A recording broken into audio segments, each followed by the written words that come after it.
اس پر ایسی سخت پابندیاں عائد کر دی گئی تھیں جنہوں نے شعور، بیداری اور حق کے راستوں کو بند کر دیا تھا اور لوگوں کو اپنے فیصلے کرنے کے حق سے محروم کر دیا تھا۔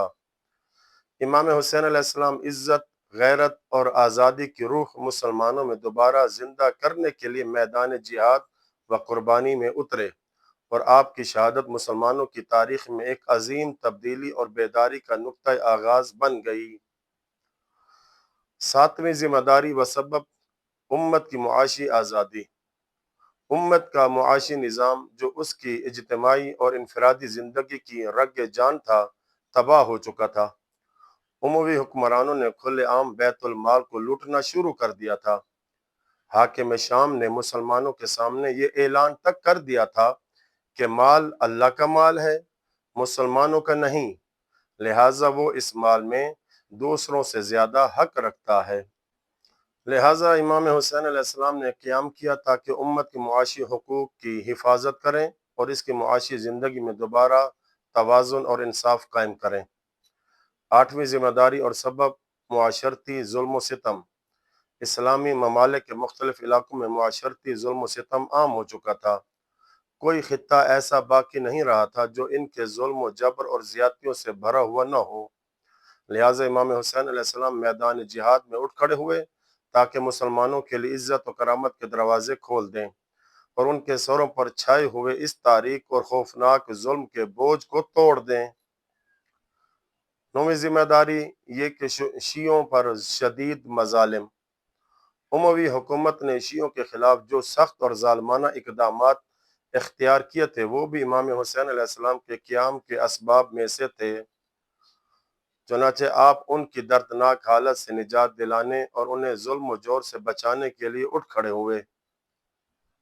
10ویں ذمہ داری اور سبب یہ کہ اہل بیت کے ذکر کو مٹانے کی کوشش۔ امام حسین علیہ السلام کے قیام کے نمایاں ترین اسباب میں سے ایک یہ تھا کہ اموی حکومت اہل بیت علیہ السلام کے ذکر کو مٹانے، ان کے فضائل و مناقب کو ختم کرنے اور ان کی یادگاروں کو جڑ سے اکھاڑنے کی بھرپور کوشش کر رہی تھی۔ حاکم شام نے اس مقصد کے لیے نہایت گھناؤنے اور خبیث طریقے اختیار کیے تھے۔ امام حسین علیہ السلام یہ پسند کرتے تھے کہ اس سے پہلے کہ انہیں موت آ لے، لیکن وہ اپنے والد گرامی حضرت علی علیہ السلام کو ممبروں اور آذان گاہوں پر برا بھلا کہتے ہوئے نہ سنیں۔ 11ویں ذمہ داری اور سبب یہ کہ اسلامی اقدار کی تباہی۔ اموی حکمرانوں نے اسلامی اقدار کو تباہ کرنے کا راستہ اختیار کر لیا تھا، یہاں تک کہ اسلامی معاشرے کی عملی زندگی میں ان اقدار کا کوئی نمایاں اثر باقی نہ رہا تھا۔ 12ویں ذمہ داری اور سبب یہ کہ معاشرے کا زوال۔ اموی دور میں معاشرہ اخلاقی اور دینی اعتبار سے زوال پذیر ہو چکا تھا اور اسلامی اقدار سے بڑی حد تک خالی ہو گیا تھا۔ امام حسین علیہ السلام نے قیام کیا تاکہ امت کو لاحق بے رہروی، تذبذب اور انحراف کا خاتمہ کر سکیں۔ 13ویں ذمہ داری اور سبب یہ کہ اپنے حقوق کا دفاع۔ یہ انتہائی اہم ہے۔ امام حسین علیہ السلام نے ان حقوق کے دفاع کے لیے جہاد کیا جنہیں امویوں نے چھین لیا تھا اور غصب کر لیا تھا۔ ان حقوق میں سب سے اہم خلافت تھی، کیونکہ صلح نامے کی شرائط کے مطابق آپ شرعی خلیفہ تھے۔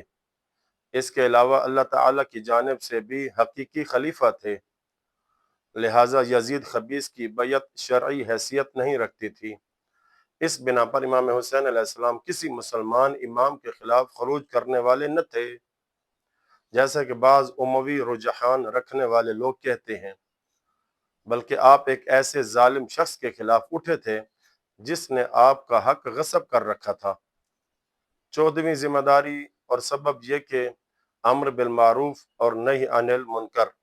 امام حسین علیہ السلام کے قیام کے اہم ترین اسباب میں سے ایک امر بالمعروف اور نہی عن المنکر کا فریضہ ادا کرنا تھا، کیونکہ یہی دونوں اس دین کی بنیادی ستونوں میں سے ہیں اور امام سب سے بڑھ کر ان کے ذمہ دار ہوتے ہیں۔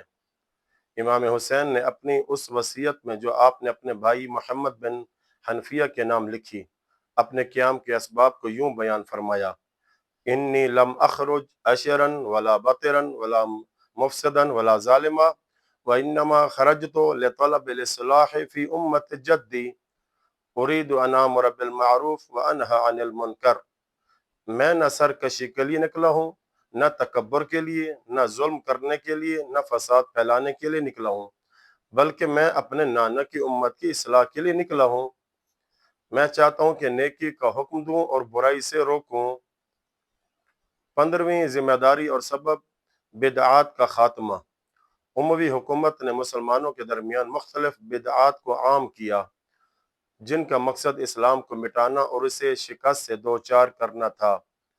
امام حسین علیہ السلام نے اپنے اس خط میں جو اہل بصرہ کو بھیجا تھا، اسی حقیقت کی طرف اشارہ کرتے ہوئے فرمایا، بے شک سنت کو مردہ کر دیا گیا ہے اور بدعت کو زندہ کر دیا گیا ہے۔ فَإِنَّ السُّنَّةَ قَدْ أُمِیتَتْ وَالْبِدْعَةَ قَدْ أُحْیِیَتْ۔ چنانچہ امام حسین علیہ السلام نے قیام کیا تاکہ امویوں کی اختیار کردہ جاہلانہ بدعات کا خاتمہ کریں، اپنے نانا رسول اللہ کی سنت کو دوبارہ زندہ کریں اور اسلام کا پرچم بلند کریں۔ 16ویں ذمہ داری یہ کہ نبوی عہد و ذمہ داری۔ رسول اللہ صلی اللہ علیہ وسلم نے غیب کے پردے کے پیچھے سے ان عظیم خطرات کو جان لیا تھا جو امویوں کے ہاتھوں اسلام کو لاحق ہونے والے تھے۔ آپ جانتے تھے کہ اسلام کے پیغام کی تجدید اور اس کے اصولوں کو ہمیشہ کے لیے زندہ رکھنے کا راستہ امام حسین علیہ السلام کی عظیم قربانی سے ہو کر گزرتا ہے۔ لہٰذا آپ نے امام حسین علیہ السلام کو اس عظیم فداکاری کی ذمہ داری سونپی تھی۔ اسی بات کی طرف امام حسین علیہ السلام نے اس وقت اشارہ فرمایا جب بعض خیر خواہوں نے آپ کو عراق جانے سے روکنا چاہا، تو آپ نے فرمایا، امرنی رسول اللہ بامر وانا ماض الیہ۔ رسول اللہ نے مجھے ایک کام کا حکم دیا ہے اور میں اسی کی طرف بڑھ رہا ہوں۔ 17ویں ذمہ داری اور سبب یہ کہ عزت و کرامت۔ امام حسین علیہ السلام کے قیام کا ایک مضبوط سبب عزت اور کرامت کا تحفظ بھی تھا۔ اموی حکمران آپ کو ذلت اور غلامی قبول کرنے پر مجبور کرنا چاہتے تھے، لیکن آپ نے عزت کے ساتھ جینا اور عزت کے ساتھ مرنا پسند کیا۔ چنانچہ روز عاشور آپ نے فرمایا، الا وان الدعی ابن الدعی قد رکز بین اثنتین بین السلۃ والذلہ وہیہات من الذلہ۔ آگاہ ہو جاؤ، اس بد اصل کے بیٹے، بد اصل یعنی اے لوگو سن لو، یہ جھوٹے نسب والا اور جھوٹے نسب والے کا بیٹا، اس نے مجھے دو راستوں کے درمیان لا کھڑا کیا ہے، تلوار یا ذلت، اور ذلت ہم سے دور ہے۔ اللہ، اس کا رسول، پاکیزہ نفوس، غیرت مند دل اور عزت والے لوگ اس بات کو قبول نہیں کرتے کہ ہم شریف لوگوں کی شہادت پر ذلیل لوگوں کی اطاعت کو ترجیح دیں۔ 18ویں ذمہ داری یہ کہ امویوں کی غداری اور خون ریزی۔ امام حسین علیہ السلام کو یقین ہو چکا تھا کہ اموی آپ کو کسی صورت نہیں چھوڑیں گے اور ان کے ہاتھ غداری اور قتل سے باز نہیں آئیں گے، چاہے آپ ان سے صلح کر لیں یا ان کی بیعت بھی کر لیں۔ آپ نے اپنے بھائی محمد بن حنفیہ سے فرمایا، لو دخلت فی حجر حامۃ من هذه الحوام لاستخرجونی حتی یقتلونی۔ اگر میں زمین کے کسی جانور کے بل میں بھی داخل ہو جاؤں تو یہ لوگ مجھے وہاں سے نکال لیں گے، یہاں تک کہ مجھے قتل کر دیں گے۔ لہٰذا امام حسین علیہ السلام نے جنگ کا اعلان کرنا اور باعزت موت کو اختیار کرنا بہتر سمجھا، ایسی موت جو ان کے تخت و تاج کو ہلا دے اور ان کے جبر و استبداد کا خاتمہ کر دے۔ تو یہ تھے چند اسباب جنہوں نے امام حسین علیہ السلام کو یزید پلید کی حکومت کے خلاف قیام پر آمادہ کیا۔ باقی رہا حضرت زینب سلام اللہ علیہا کا یہ فرمان، ما رأیت الا جمیلا کا مفہوم، کہ میں نے سوائے خوبصورتی کے کچھ نہیں دیکھا۔ تو یہ اللہ کی مشیت پر آپ کی کامل رضا، قضاء و قدر پر ایمان، اللہ پر مکمل بھروسے اور توکل کی دلیل ہے۔ یعنی جو کچھ پیش آیا وہ اللہ کی راہ میں تھا، اس کا نتیجہ خیر تھا، اور حقیقت میں وہ سب حسین اور اسلام کی قربانی کے ذریعے دین کی بقا اور حفاظت کا سبب بنا۔